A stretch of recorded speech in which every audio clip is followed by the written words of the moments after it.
Estou aqui fazendo mais um episódio no Festival de Sundance.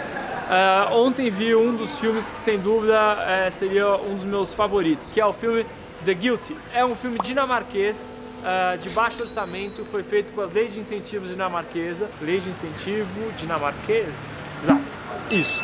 Ele foi feito em 13 diárias, em apenas uma locação. Logo antes de abrir o filme, o programador do festival fez questão de dizer: este filme é uma obra-prima, porque poucos diretores conseguem contar uma história em uma locação só, com poucos atores. E esse diretor dinamarquês conseguiu. I believe that the strongest images in film, the ones that stay with you the longest, they are the ones you don't see. My name is Gustav Möller. I'm the director of The Guilty, which is playing in the World Dramatic Competition at the 2018 Sundance Film Festival. Logo mais esse filme vai ser lançado, vamos torcer para que seja lançado no Brasil. E vamos recapitular também um pouquinho, a gente vai mostrar um Q&A, perguntas e respostas do público com o diretor para falar. O filme conta a história de um operador daqueles de serviço de emergência, do Brasil 190, nos Estados Unidos 911, na Dinamarca eu não sei o número. Um operador que recebe um telefonema de uma moça pedindo ajuda. E fica uma tensão. Ele é um policial que está passando por um problema, que está lá de castigo, atendendo o telefonema. Ele está de mãos atadas para salvar a mulher e ele começa a tentar investigar para ver como é que ele consegue salvar a vida da mulher. Várias viradas, várias coisas surpreendentes. É de uma tensão absoluta, você fica com o coração na mão o tempo inteiro. Eu vi com o Fê, meu noivo, que não gosta muito desses filmes de suspense e tal. E ele amou, por exemplo. Então é um filme que você que não gosta muito desse tipo de filme tem muita chance de você amar. Gente, sabe como é que nasceu esse filme? Nasceu a partir de um vídeo do YouTube. The idea came one day when I just stumbled across a 911 call from real life. The call was from a kidnapped woman who was in a car traveling with her kidnapper on the highway. What really got me was the fact that even though I was just listening to sound, it felt like I had seen images listening to the call. You know, I had seen the woman, the car she was in, the road the car was driving on, and even like the kidnapper. Anyone listening to this call would see different images. And I started thinking, what if you use this concept in film? E antes de mostrar aqui um pouco das perguntas e respostas que o público fez, vou falar de outros filmes que conseguiram, em poucas locações, prender o público de maneira magnífica. Vamos começar falando por Quentin Tarantino. Que me consta, ele aqui em Sundance mesmo participou de uma oficina. Tinha um pôster até mostrando Quentin Tarantino numa oficina, num laboratório aqui em Sundance, participando de um laboratório com um cães de aluguel. O cães de aluguel era um orçamento tão baixo, mas tão baixo, que os atores usaram as próprias roupas do corpo para fazer o filme. Ele foi filmado em 35 diárias. O filme é sobre um roubo, mas a gente nunca vê o tal roubo acontecer. Aí vale uma coisa interessante, eu estava justamente há pouco tempo nesse cinema, vendo uma palestra com 3 diretores, a diretora do Crepúsculo, que fez aquele filme 13, o diretor do Thor e o diretor do Velozes e Furiosos. Way over here, because your hand has been up for 5 minutes straight. Yes. Thank you. My name is Fernando. I'm a filmmaker from Brazil. I see that most of the films here in Sundance have a very sharp purpose and message. When it comes to Hollywood movies, most of the messages, they go very soft. Do you guys see any connection between purpose and budget? The higher the budget, the soft the message? Yeah, good point. Justin?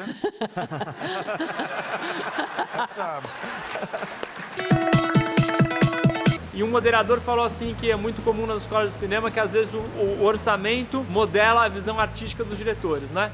E dizem que no Cães de Aluguel o Tarantino queria mostrar o roubo e não teve dinheiro para isso. E muita gente diz que isso é do que torna o filme tão genial. Agora vamos falar de outro filme, Festim Diabólico, de um dos diretores que é o meu diretor favorito do cinema, Alfred Hitchcock. Festim Diabólico conta a história de 2 caras que moram juntos e acho que tem um cara que está morto embaixo na mesa. Uma coisa que é interessante no Festim Diabólico é que o filme foi feito para ser feito num plano sequência inteiro, uma pegada um pouco de teatro. Mas naquela época não existia digital como é hoje, os filmes eram rodados em negativo, em película. Então o máximo que dava para ser feito era em rolo de negativo de 10 minutos. Então o filme tinha planos sequências de 10 minutos. e os cortes eram escondidos. Se não me engano, um deles era escondido a câmera encostava nas costas de um dos personagens. Tem uma história aí, que eu não sei se é verdade ou não, que parece que uma hora que o Dolly passou no pé de um dos operadores do Dolly, quebrou o pé, e a equipe teve que segurar a boca dele para ele segurar a dor do cara, para não cortar e não interromper o filme. Mas o meu favorito, sem dúvida nenhuma, é Louca Obsessão, com Kathy Bates, em inglês Misery. Kathy Bates, sem dúvida, é uma das maiores atrizes do cinema. Pelo amor de Deus, esse filme é bom demais, é bom demais. É a história de um escritor que vai para as montanhas escrever um livro, e ele não aguenta mais escrever uma série de livros, uns livros meio cafona, desses que vendiam em banca de jornal, tipo Bianca, assim. Tem um acidente de carro, e aí ele é resgatado pela maior fã dele. Quando ele percebe, ela sequestra ele. And don't even think about anybody coming for you, because I never called them. Nobody knows you're here. Enfim, a Marisa Hort até fez uma adaptação dessa peça pro teatro, dessa história pro teatro. É um filme belíssimo, e um dos motivos que eu estou fazendo tudo isso é para inspirar você que quer fazer cinema, você que quer contar uma história, a perceber que de repente é possível fazer o seu projeto com pouco recurso. Não estou dizendo que é fácil, não estou dizendo que é acessível, e como disse o Ali Muritiba na entrevista do episódio dele, todo mundo pode fazer cinema, talvez, mas nem todo mundo deve fazer cinema. Mas para quem pode e para quem deve e quem quer e quem tem garra, essas histórias em poucas locações são muito inspiradoras e são muito libertadores e são um bom começo. Agora, sem mais delongas, vamos ao Q&A do The Guilty. Recomendo lindamente esse filme. Então vamos estudar um pouquinho como o diretor de The Guilty fez para realizar o seu sonho.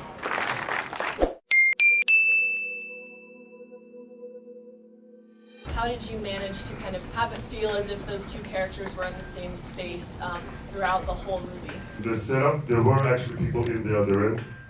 So Jakob was actually calling people and receiving calls.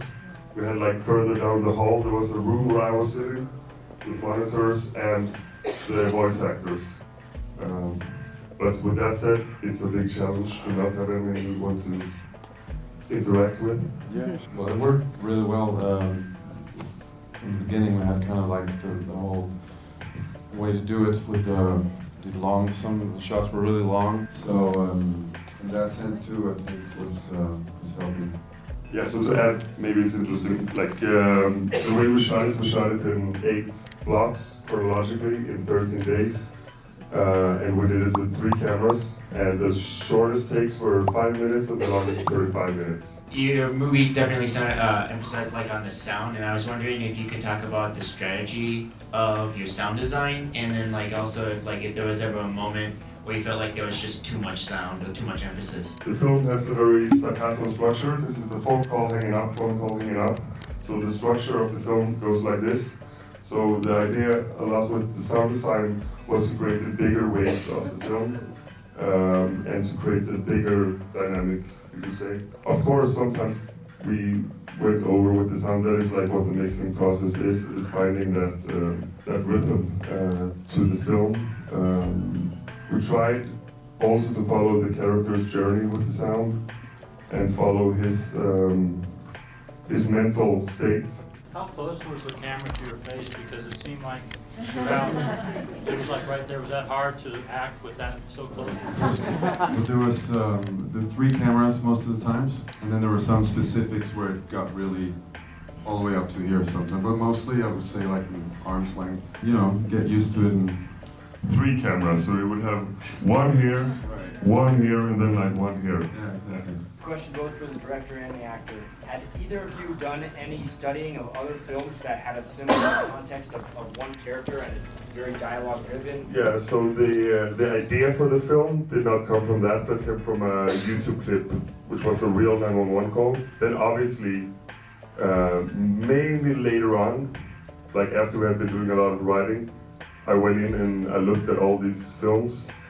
I mainly did it to crack like the technical aspects of it and see different point of views and how to shoot it. Inspiration-wise, I was actually more inspired by podcasts and things like this more than specific one location movies.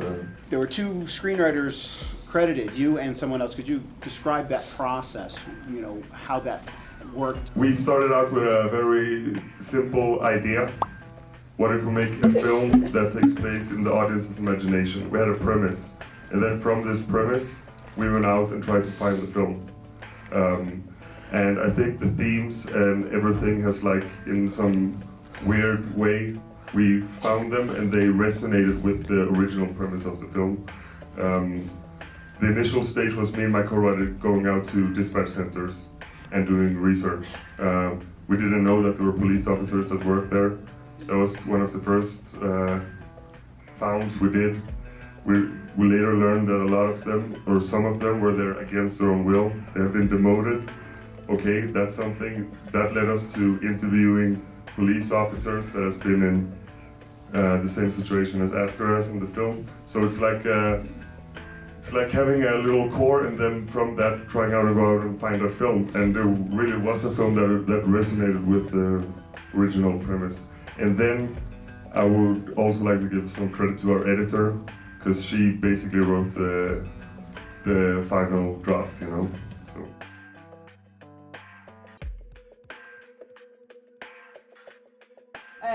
The trick is to make it very cheap, so that you only have like to go to one consultant or like one point of contact. And we are very privileged in Denmark. We have a very strong government funding.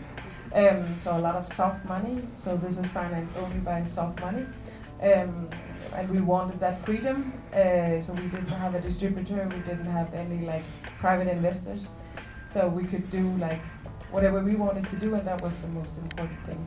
We luckily got a consultant that really believed in us from the first idea, and she kept like pushing us doing what we wanted. So yeah, so that was not. It wasn't actually that difficult. Why this film and why now? We understand you got the idea from the other thing, but why this film and why at this time? Well, I can start. I felt once beginning to research the state of mind that this character is in. I met some people who had some really wild experiences. At the same time, it was people who didn't want to talk about it because it's shameful, lonely. Beforehand, I thought it was a good story and everything, but that gave it, for me at least, the kind of a meaning, because it's about some people who don't have a voice in the situation they're in, because it's hard to be where they're at. I didn't like go, all right, I need to make this film now because of this, but I feel like, to me, I love genre film, but why this film is important, or why films like this is important, is to bring in a non-black and white view of the world. And I think it's an amazing tool to start off in a black and white crime story, and then move on towards a more complex gray area. We also wanted to like experiment with the film language with this film, and we wanted to try. We talked about this as an experiment, and how far can you like push a film and a way of doing it. So we were very much like into pushing the boundaries and see how far we could go with this concept and this story. So that was also a part of the why. And I would say, to me, the film is about empathy, and that is needed now, but it's probably always going to be relevant. Yeah, being apathetic is so 2017. Yeah. I mean, hey, this is an amazing movie. Thank you so much for bringing us time. Thank you so much for coming. Thanks for your support. É isso, galera. Espero que vocês tenham gostado. Vamos torcer para The Guild ser lançado logo, para todo mundo poder assistir. Muito obrigado. Semana que vem tem mais. Para você que está assistindo a gente no Facebook, apenas no YouTube você consegue ter todo o nosso conteúdo organizado. Lá tem um episódio com uma entrevista que a gente fez com o Rodrigo Santoro, aqui no Festival de Sundance. Lá tem um episódio que a gente fez com o diretor Alien Muritiba, grande diretor, grande nome do talento do cinema nacional. Se você quiser saber mais sobre o meu trabalho, eu fiz uma série, estou fazendo uma série de Como Nasce um Filme. Estou começando a falar sobre o AB, que é meu próximo filme. Tem o Instagram do AB, @AB, se você quiser saber. E é isso, muito obrigado. Dê like, compartilhe, comente. Muito obrigado, semana que vem tem mais.